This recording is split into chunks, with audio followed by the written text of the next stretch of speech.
చిన్నపిల్లల బట్టలు సర్దడానికి చాలా కష్టపడుతూ ఉంటారు చాలామంది. ఎలా సర్దినా సరే అవి గజిబిజిగానే ఉంటూ ఉంటాయి. ఎందుకంటే వాళ్ళ బట్టలు సర్దడానికి వీలవ్వదు. కొన్ని ఫ్రాక్స్ అయితే పార్టీ వేర్వి అసలు మడత పెట్టడం కూడా కుదరదు కాబట్టి. సో ఈజీగా ఇలా ఒకసారి ట్రై చేసి చూడండి. సింపుల్ అయిపోతుంది మీ వర్క్, టైం సేవ్ అవుతుంది కూడా. ఇలాంటి షాపింగ్ బ్యాగ్స్లో చక్కగా ఇలా బట్టల్ని ఫోల్డ్ చేసేసి పెడుతూ ఉండండి. మనకి చూడడానికి కూడా మెస్సీగా లేకుండా షెల్ఫ్లో, కబోర్డ్స్లో చాలా బాగా కనబడతాయి.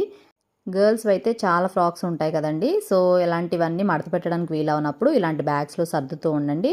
అప్పుడు మనకి కబోర్డ్స్లో చాలా అందంగా కనిపిస్తాయి. అండ్ బాస్కెట్స్ కూడా తీసుకుంటే డైలీ వేర్వి ఇలా షెల్ఫ్లోనే మనం చక్కగా ఆర్గనైజ్ చేసుకోవచ్చు.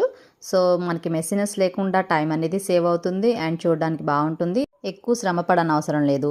అండ్ సాక్సెస్ కూడా చక్కగా ఇలా కవర్స్లో ఆర్గనైజ్ చేసేసుకున్నామంటే వెతుక్కునే పనే ఉండదండి. చాలా టైం సేవ్ అవుతుంది. ఈ వీడియో నచ్చితే సబ్స్క్రైబ్ చేసుకుని లైక్ చేయండి.